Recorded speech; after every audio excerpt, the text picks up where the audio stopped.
Hello, everybody, and welcome back. My name is Maria Hostiuc. I am the head of studio experience here at Cognizant Softvision, and you are attending the 7th edition of Programmers Week.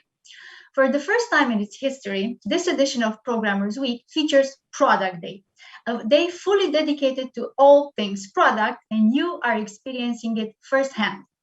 It is said that designing products is no walk in the park.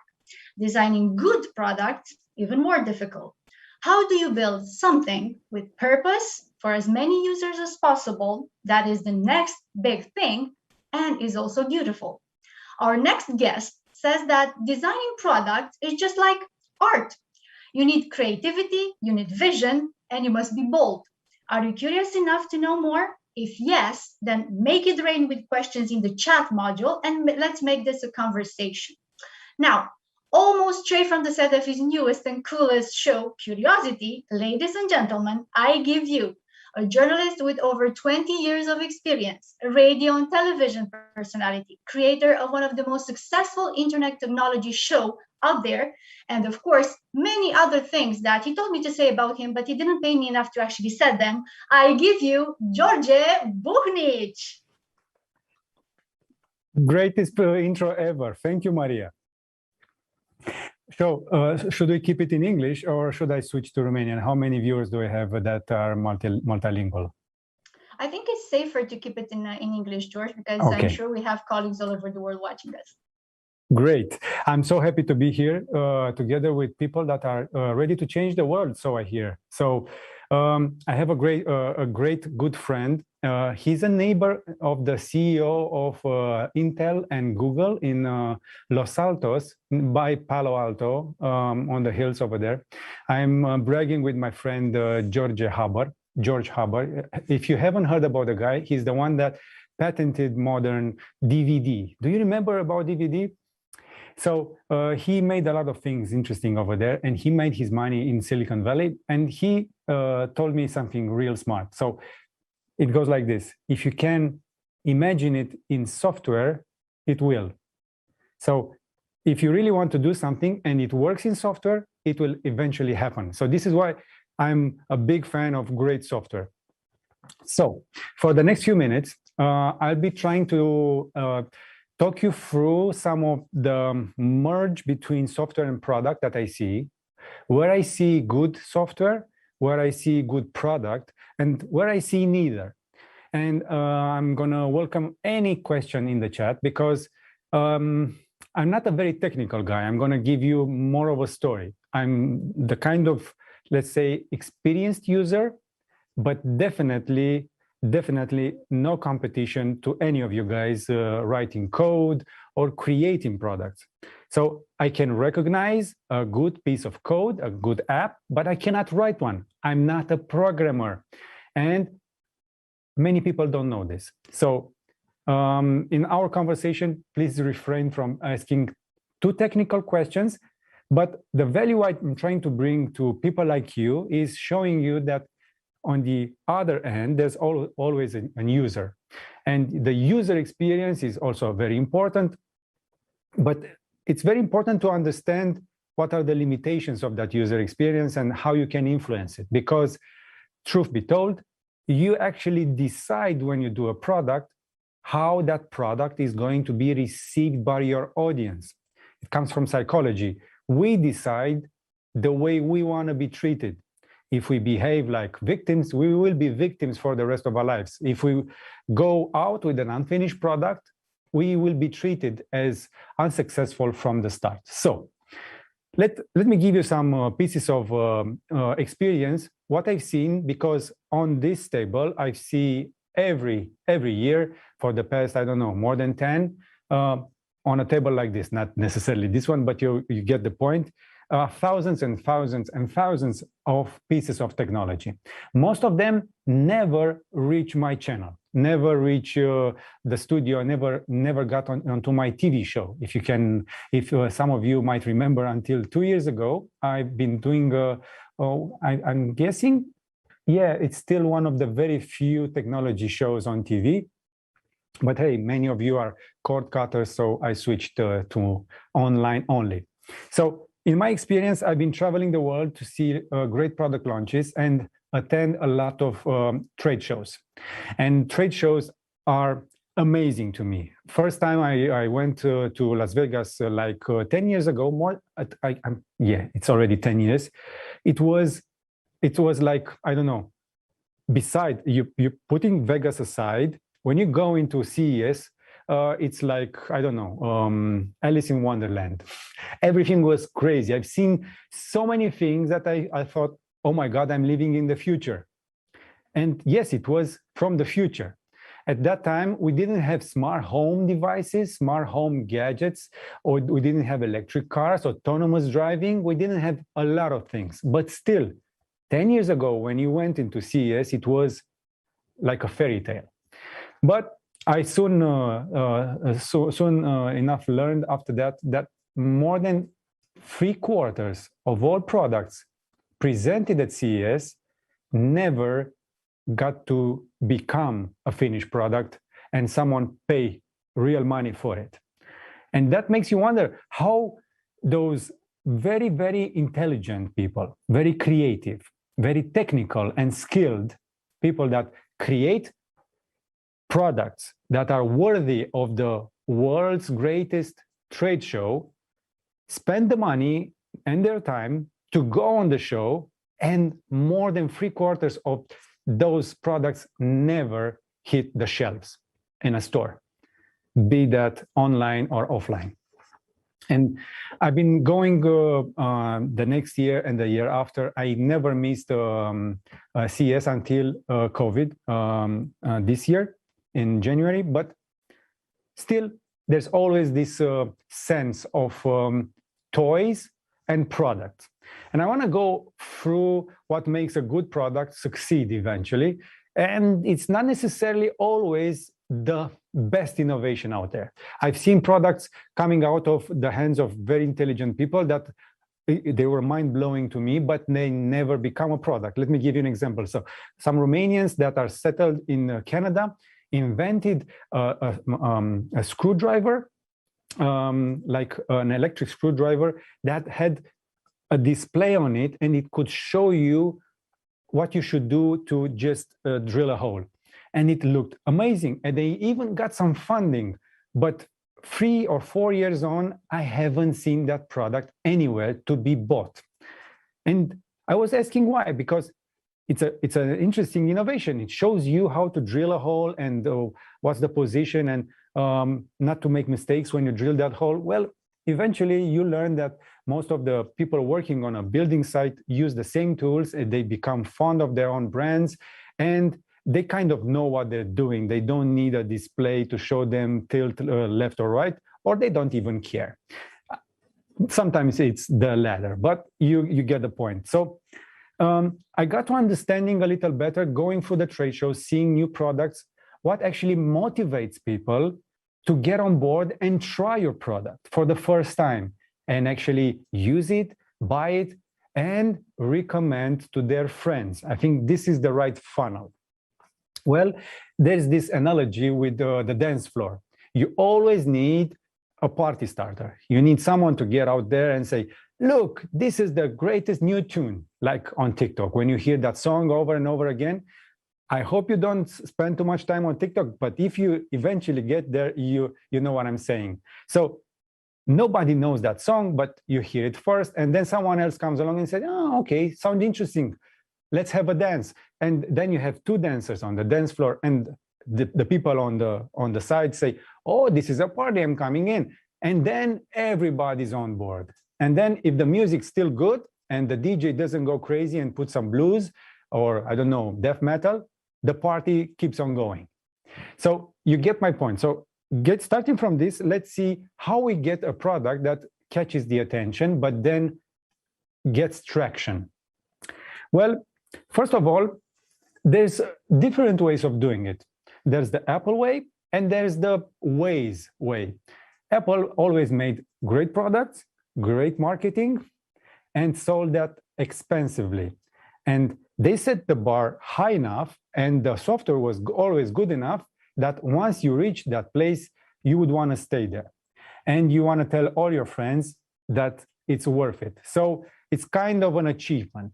Okay, we know that, you know, Apple, you understand the ecosystem, but most of the rest of the world is trying to do the Waze way. I'm going to call it the Waze way because talking to the CEO and founder of Waze until he sold the company successfully to Google for more than $1 billion, if I remember correctly, he told me Waze was always about two things. It needed to be cheap and good enough. So he made it the cheapest possible. It was free. And it was always good enough. And that's the extreme side of a good product. At the beginning, Waze was, I don't know, like a blank slate. There were no roads, no nothing. Users actually made the app, but it had one killer feature, only one. And you all know what that is.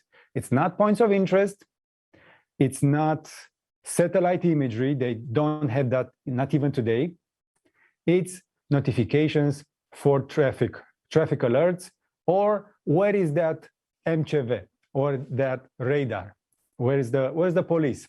So they had one killer feature in a cheap and good enough app. They got traction, and then they put some advertising on top. So that's a different way of going about it. But if you see a very good product, very well polished, sold for a very, very good price, and you gain that community, and then you do that also that walled garden like Apple is doing, or you go free for all, come on here, it's a free party, everybody is invited, and we'll see what we can do about that, because once you have a community, you can sell that community stuff. Okay, so that's a different way of doing things.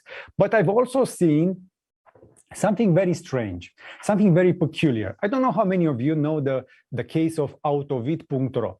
So I'm going to switch from a product, from an app, to let's say, an online service, because Autovid is not even today a proper app. It's just an idea. It's a place where you go to sell your car in Romania. One of the let's say, longest standing solutions for people that want to sell their cars. Initially, it was like Talcioc, a marketplace where you went with your own car, you put it over there, you park it in the mud, and you wait for someone to buy it. I did that. I went there with my own car for a few weekends, and I sold my car. And that was the offline way before the internet was really powerful. And that place, that Autovid, became a website. Problem was that let's say the market was pretty good, but the website was made by a guy in Pantelimon on the 10th floor working on his old computer. So the guy wrote his own code and made the old Autovid.ro, the first one. But that place was the first one to be, let's say, an online marketplace for cars. And it had the first mover advantage. It was the first place where you could go online and sell your cars. And thumbnails were so small that you could actually count the pixels. I don't think they had more than 16. So I could actually see what kind of car was there, the color and the shape from that very small thumbnail. I think they could have achieved the world's, let's say, smallest thumbnail in the industry. Cars were listed in a way that resembled a spreadsheet. You can go on archive.org and take a good look. It would be funny to watch. So it was a poorly designed, a very poorly designed website, and it was horrible to navigate, and it was crashing a lot because the guy was having the server in his own home. So imagine that. The market was highly successful, immensely successful. The owner of the Autovid market was a millionaire only from that business. But he only invested, I don't know, pennies on the website. And then the website started to make some money from SMSs. People were paying SMS to list their own car. And that was the first way that they could have, let's say, monetized this. And they made some money out of that, but they couldn't see the future. And then a big multinational came in and said, we're ready to buy Autovid.ro, and they gave him a very generous offer. At that time, it was one of the best ever. I think it was the best offer at that time in Romania for a website. It was, if I remember correctly, more than 4 million euros. Sounds like a lot of money, but that website makes that money now in a year. So the guys that bought the website, first things, they took a good look at the code and the design and said, okay, this has to go away. And they went to proper designers and tried to make things right. And they did. They tried to do the new autovit.ro. What do you think happened immediately after the launch? Well, that great new autovit.ro with a search bar, with the categories, with design graphics, colors, everything. So it's like moving from less than 8 bits to 64 bits overnight. People stopped using it. So the traffic crashed more than 80%. It wasn't familiar anymore. And that made me think, because I've seen that a lot. Whenever I show a new product, even though the new product is something like this, let's say it's a foldable phone, yeah? If I show you this, you're gonna say, whoa, this is a foldable phone. Look, the first time I saw this, like more than 3 or 4 years ago, it was amazing just as it is today. But still, people don't buy foldable phones yet. Not necessarily because they're all expensive. Some of them are not that expensive anymore, the small ones. But people still don't buy a foldable phone, even though it's just as good and it fits better in your pocket. And you understand already why, because people have inertia. People take a long time to adjust to new things. So you got to always take into account when you do a product upgrade, when you launch a product or a service, never iterate too fast. Don't do major change overnight, because people are slow to change. And familiarity is the strongest force in marketing. I don't know how many of you think about it, but think about your own habits. When you start with a brand, it's mostly men that do that. You stick to that brand for a very long time, even if they don't iterate or innovate in the direction you want. You still give them a chance or 2 or 10, and you still wait for them to come along with the product you wish. So I'm ready to guess that many of the Apple users might just want, let's say, a foldable iPad. Such a crazy idea, but still, if you think about it, wouldn't you like a foldable iPad Air or iPad Pro? Wouldn't it be great to put that iPad 12.9, and fold it like this, put it in a small bag, go to wherever you like, pop it, and then start working, or do that with your own laptop, or stuff like that. So if you think about it, the technology is great, but sometimes we're not so ready to embrace it. We even have laptops that fold like this, but people don't buy them because they are not necessarily from the brand they like. So brands equal familiarity. And I'm going to give you the limit of this familiarity, because you might already expect this. It's Nokia. It's one of the most powerful examples, but I'm going to give you a more recent one, because Nokia is already well known. Yeah, the inertia inside the Nokia fan base was so strong that nobody ever believed that's going to change. Even Steve Jobs went to Nokia and asked them if they were willing to build his phones. So not even Steve Jobs thought that he could challenge that establishment in that kind of way, but still he did. And then looking at the BlackBerry community is just the same. But let's come a little closer to our days. So there was a few years back, there was a study on brand awareness and brand affinity, which are different things, on the car industry. And if I ask you now, if I tell you M3, what do you think about? The first thing that pops into your mind, I tell you, I'm not telling you the brand, I'm just telling you M3. So many of you guys will think, okay, it's a BMW, because we all know the M3. But something's changing dramatically on the internet. If you go now and search for M3 online, you might just find that instead of BMW in front, you're going to get Tesla. because most of the Tesla users, the Tesla fan base, don't write Model 3, they write M3, short for Model 3, when they do their research or communicate online about their products. So I'm ready to bet in the next year, or maybe two, when you're going to look for M3, the first other word that's going to come near that is going to be a Tesla. And this is challenging, and this is changing the affinity of the users in a way that nobody expected, not even BMW, because we know nobody learns from history. A few years back, BMW made a research on brand affinity and brand awareness, and they realized their awareness is the best in the industry. So something like 5 or 6 years ago, they were the leading brand in awareness around the world. And that's the time they cut all funding to the marketing locally. They only did a few publicity stunts every year, but no local marketing. Think about it. When have you last seen a TV commercial of a BMW? Or let's say a big billboard or something like this? Very little. Only in very select few markets they still do that, but globally they knew when somebody thought about a car that's dynamic, that's sporty, it was a BMW. And that's fast declining now.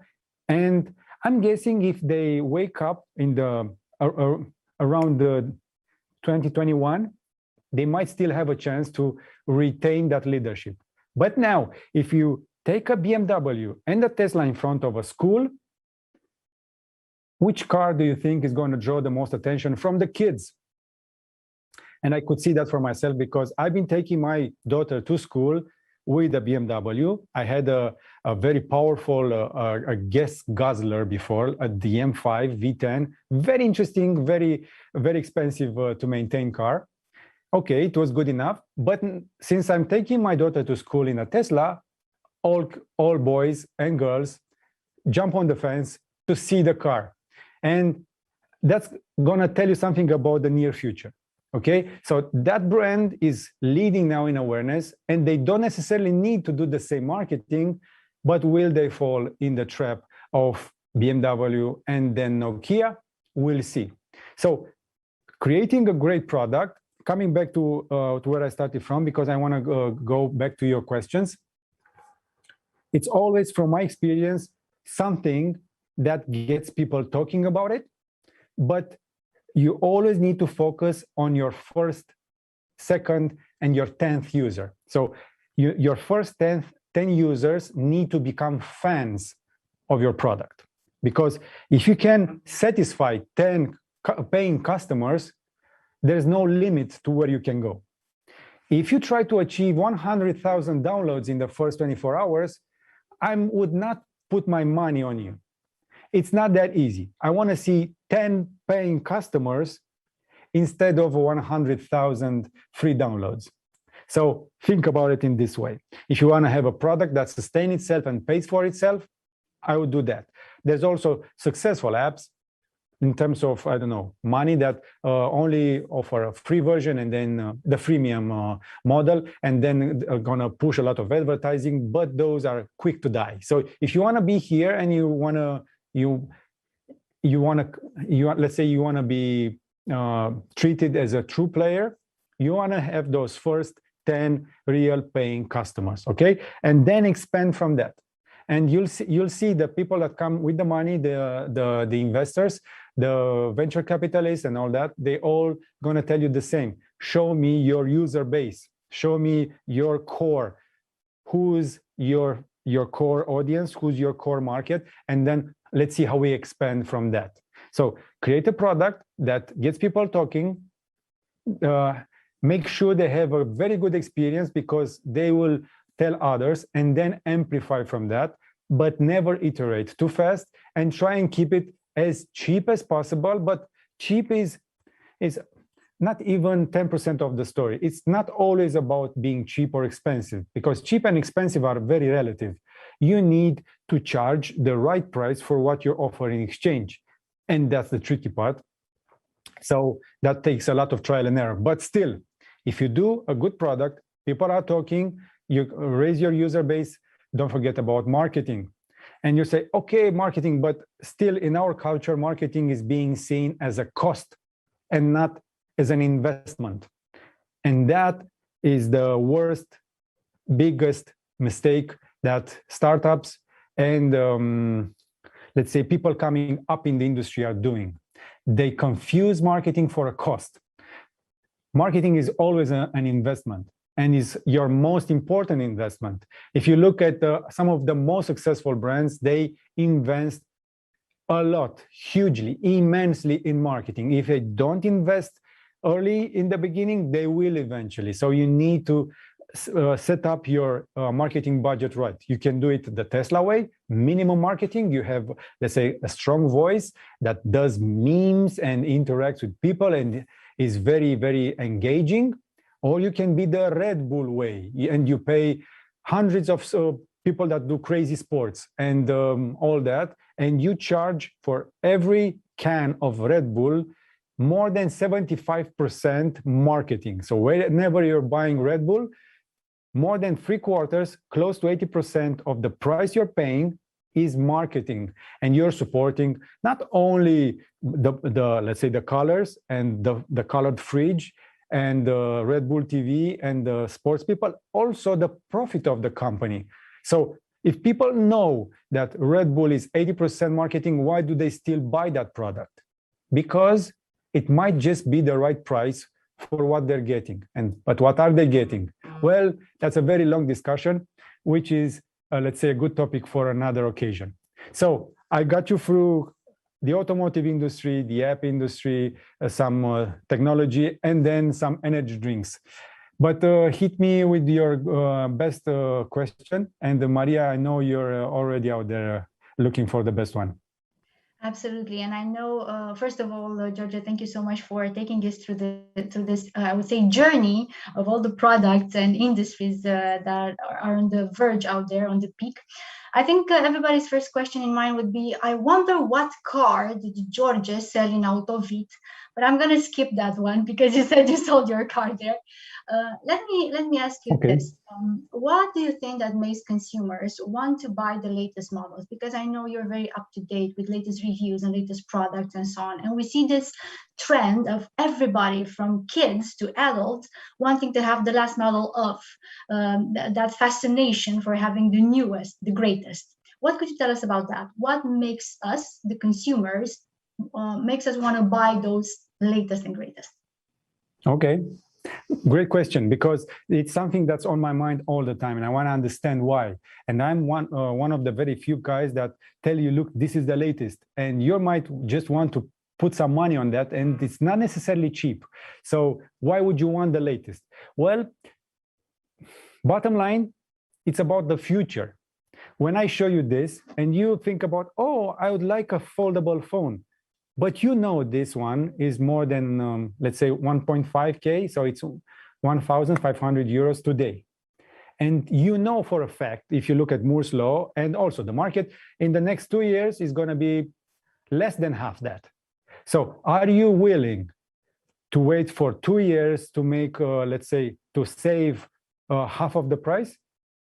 So this is the price that you pay to be 2 years ahead. Bottom line, this is it, because technology-wise, the evolution is not revolutionary. So I'm always talking about innovation and revolution in terms of technology, and I'm always looking for the next big thing. That's revolutionary, not evolutionary. Yeah, I don't just want a new iteration of the old product. I want something that's brand new, and I'm willing to pay for that brand new because I want to live in the future. Because our obsession is about the future, because we want to live longer lives, because we are afraid to die, and we want to expand our knowledge and our conscience as much as we can before we go into stardust again. That's a very different, I would say, twist of seeing things than what we all imagined regarding the fascination of having the newest product. Good. Now, we have a question from Christian in the chat module. That question is, what is your business model? Very interesting.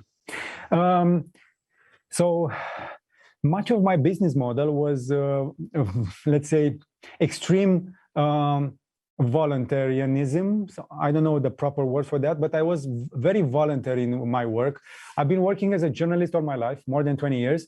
And I've done my blogging thing, my hobby on the side at night, during the weekends, in my free spare time. But coming on to 2018, 2019, 2020, and today, I've seen that I can make it work, that I can do my hobby, my pleasure, my passion, and also get paid for it. So now I'm working on a business model that comes very close to Industry 3.0. I don't know how many of you know Jeremy Rifkin's Zero Marginal Cost Society. So I'm working toward a model in which I do not seek profit inside my core. And that's very strange. Okay, how are you sustainable? Because every business needs to be profitable, sustainable, even non-profits. I'm all for profit when you do things because you need fuel to push that rocket forward if you want to go into the universe. So you need to make some money out of that. But still, I'm trying to keep the core, my audience, my community, as happy as possible and bring them the best content I can. So this is why I have IGDLCC, my weekly podcast, and Curiosity. But I've seen that my community is open to do some advertising, and we clearly tell them and mark that this is advertisement. By the way, our collaboration is part of that. We are being very selective with our partners because we know what our audience, the people that are following us don't want to see or might be interested in. And I'm very happy to tell them about Cognizant Softvision and Programmers Week. But still, I wouldn't be so happy to tell them about gambling or let's say sugar drinks or stuff like that. So I'm very careful to keep my community happy, but also to take them forward. Because the people that follow us don't necessarily see the future or don't necessarily see it in the way we see it. So we need to help them go forward. So we need to make some money out of this and then expand into different industries. And for the past 2 years, I've been investing in a few companies that go into software, renewable energy, automation, home and automation, and some building services. So I've been expanding in other industries so I can fuel my work and put that great content out there as clean and as great quality as possible. That's fascinating. And I want to build on that, George, because you've mentioned marketing and the mistake that generally is made by considering marketing a cost rather than an investment. And I'd like to ask you from your perspective, because it's really great what you've managed to do so far. And exactly as you were mentioning, keeping this core of your audience happy. Would you consider that you are your best product? Of course, there's no way about it.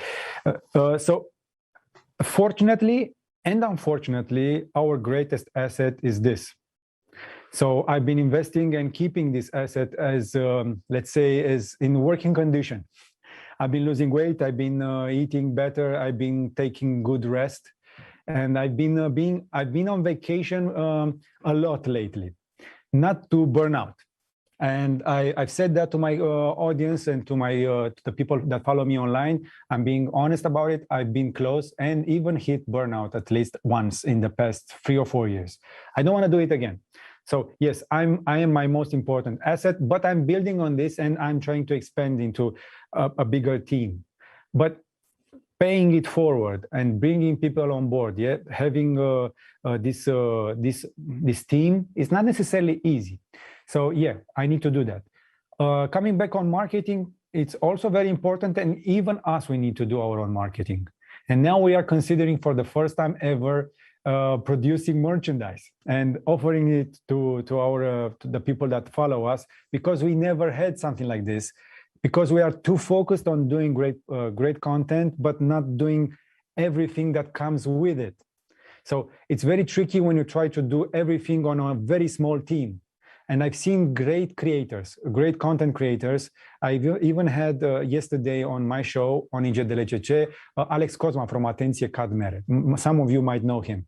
And he told me he's a one-man operation, one-man army. He only has one guy to work with. And he has been so honest to admit that he cannot go on any longer like this because the seasons were changing through the window in between his videos.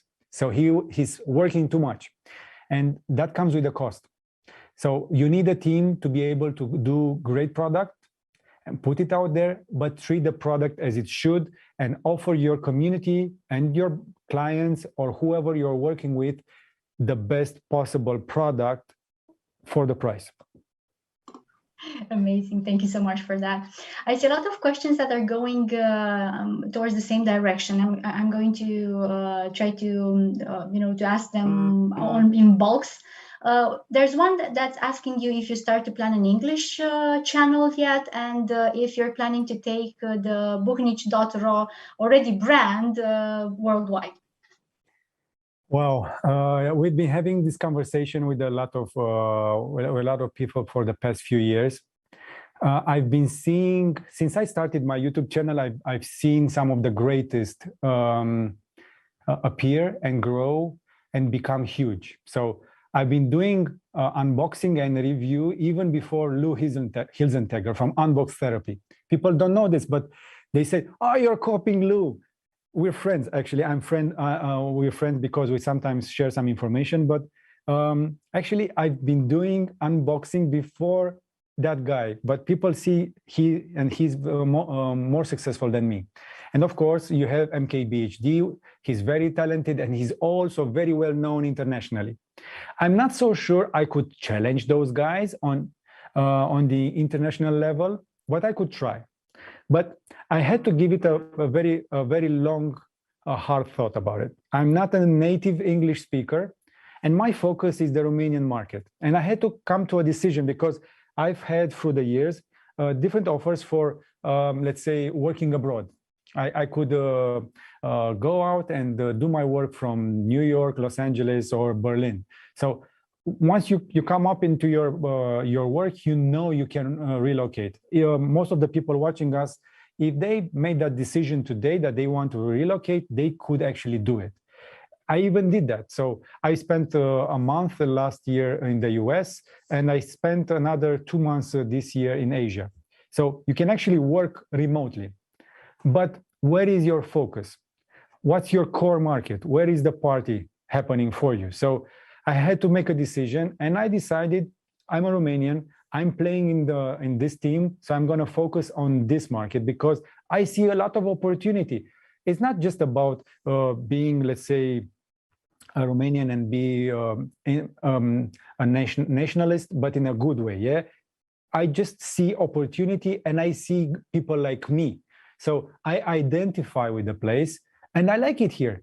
So why wouldn't I bring more value here? Because yes, I could go out and do it in English or do it from anywhere else, but I would be, for sure, I could make a lot of money. Would I be happier? I don't know.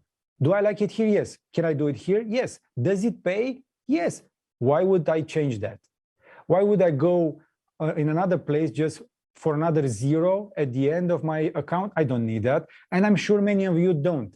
It's not about obsessing about staying poor. It's not that. I don't want to be poor. I want to be rich. I want to be not rich, but have enough not to worry for the rest of my life. For the first time in our history, I think any of us can do that. We are smart enough to do great product here and ship it internationally if we want. But going out is no longer the only way that you can succeed.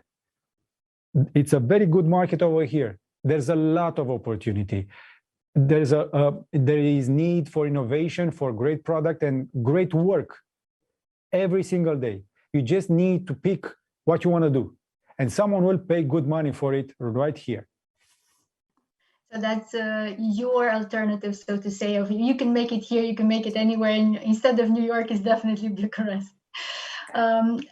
Another curiosity, Georgia, that I see as a question on the chat is regarding the directions where business people should focus on in the next 5 years. So the question is, what do you believe to be the 3 directions where you believe business people should put their focus on for the next 5 years? I'm going to turn a little serious now because I'm going to put on my entrepreneur hat. I just signed papers today. I'm a business person. You know, there was this rant online about the guy that reinvented toilet paper. So he had papers to sign every day. So today I signed a lot of papers. I just started a new company. It's still a secret, but you'll hear about it soon enough. And I cannot talk about entrepreneurship and business from the side. Now I'm inside, and I can see that with my own eyes. So I try to prepare as much as possible for this experience, but I'm also already managing and paying a lot of people every month. So I can see what's happening in the marketplace, what's happening with the workforce, and I can see what's happening with our society and the world and the direction is going. Because of my work and the way my brain works, I always focus on the future and I look forward to the future. And I'm optimistic about the future, although there's a lot of reasons to be pessimistic about. But there is nothing out there that we cannot overcome. I'm positive about this because we are actually the most evolved species, not in terms of strength or I don't know, anything else. It's just that we communicate and we work together in large groups. So businesses are the expression of ideas, of new ideas, and the things that are really necessary in a society. And I'm going to tell you a secret. I honestly believe that the government doesn't control more than 10% of the country. Because if you really look at the whole apparatus, most of them are incompetent. They do their work, but they don't go the extra mile. And even VAT collection is below 50%. So actually the state, as much as it wants, it cannot control everything. So the rest is up to the business community and the human activity. You can call it business, but it's human activity. When you get out of your house or out of your bed, you can work from home now, and do something that creates more value, you're actually moving and changing and adding value to the society and the world, okay? So we are all in this. The moment you get up out of bed, you become part of this.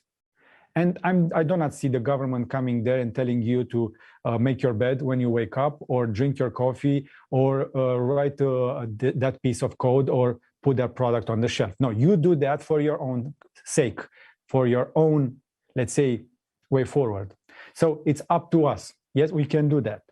And luckily, let's say, the tax conditions in the country are not that bad today. So from an entrepreneur's point of view, the challenges I see are the most important that I see is climate change. And I'm not an activist, but I really think that the single biggest challenge we face is climate change. It's going to affect everything. The fact that we have the lights on and the air conditioning working inside, and we spend 90% of our time indoor, doesn't mean that it doesn't matter what happens outside. So we are directly responsible for what's happening outside, and we need to take action. If we don't, it's going to cost us. It's going to cost us financially, our health, our families. Yeah, so that's climate. And then I can see the risk of big clusters, of big companies that are becoming monolithic, like Amazon. I don't know how many of you know, but Amazon now is destroying the distributor segment in the Western Europe. It is done so already in the US, but now it's doing that in Europe. And the distributor chains in Europe always said, it's never going to happen. But slowly and surely, Amazon had Amazon.co.uk that was working very well. They had to relocate most of it to Amazon.de. And from Germany now, they are satisfying more and more customers. It's growing very rapidly. Some of my friends are working around the clock in Germany. They don't relocate. They are just working there but they have to go there and do some things out there. And they told me stuff like, you wouldn't imagine how many warehouses and how many alarm systems I have to install every single day. They are building so fast. Another one from a different industry told me, I've been to the manufacturer of my trucks, And you know what? He said, I need to wait for a year because Amazon has placed an order for 200 new trucks. And you don't see this. It's happening inside of a factory, but this is going to affect us all. So big companies becoming larger and larger, pushing innovation to the side, and you need to be more creative and drive your growth exponentially in order to survive. You cannot just do a good enough product or just a good enough service. You need to be highly competitive. It's becoming tougher and tougher to compete and to be relevant in the marketplace. So these are the most urgent two things that I see in that order. Yeah. And of course, there's the pandemic. And of course, on top of that, of course, the small detail, there's the pandemic. First of all, I'm really happy that you've touched on those things, because I know that I'm just going to say it here, we're lacking role models, and I'm very happy that influencers such as yourself are dotting all the I's and crossing all the T's and giving us such examples. We're talking, be that climate change or whatever that may be, and probably only have around 5 minutes to go. So I do really want to ask one last question, because I think it's important that we ask it and you'll understand why. In what should I invest as a teenager? So we have teenagers watching you, George, and they want to know what to invest in. Okay. So yeah, many of you might expect me to say Bitcoin, but I'm not going to say Bitcoin. The most interest you can get from is education. And it's going to sound very political. I'm not running for any party. I do not endorse any political party. But the single most important investment should be education. And education is not by, let's give some money to some charities. I'm a big fan and I support World Vision for their work with very poor kids that don't have access to education. But beside that, I'm talking about education for your own good. We all need to invest in ourselves. If you don't invest in yourself early enough, any money that you might want to make or will eventually make will not help you. Because there's something I'm trying to explain to people whenever I talk about money. I always see money as fuel. Yeah, so how do you make more money? How do you invest? Well, you put that fuel into something that creates more value than the fuel you put in. Make sense? But basically, on the long run, the difference between people that have money and people that don't have money is not the quantity of money. Think about it for a second. So it doesn't matter if you have $1 million or $10,000 or 1,000 lei. It's not about the quantity of money. It's about how you manage that money. And what do those money do for you? Are your money paying invoices or are they making new money? Okay, so you need to put your money early on into things that create more value. Okay, value comes out of education first. You are your most important asset. We go back to what we've been telling. Yeah, this is why I read a lot. I go to bed every night and sleep at least 7 hours. I've been to the gym today, trying to stay fit and have my mind work properly and have my immune system working for me. Yes, so I'm eating healthy, sleeping, working, and doing my research and working every single day. But besides education, you need to put your money in the things you believe in. So always invest in the things that you really believe in for the future. Because I see a lot of young people putting their money on things like Dogecoin. And I say, okay, why do you put your money into Dogecoin? Is it an investment? Yeah, I want to invest. I want to make more money. Okay, but an investment should be about something you believe in. Because you've made some money and you put your value, you added some value to the society. You have your value, and your value, your work goes into something that you need to believe in because you've been working hard for that money. I hope you did. Okay, so because if you didn't work hard enough for that money, it's going to be easy come, easy go, and you're going to waste your money. There is no other way.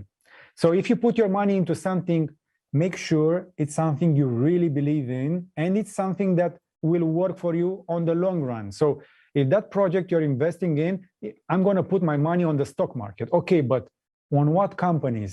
Well, I hear oil is low today, and I want to invest in oil because I'm expecting it to go up. Really? Do you really believe in oil on the long run? No, but it can bring me some 10% over the next month, and I'm going to take that money and do what with it? So yes, you can make that 10%, let's say, but do you really believe in that project?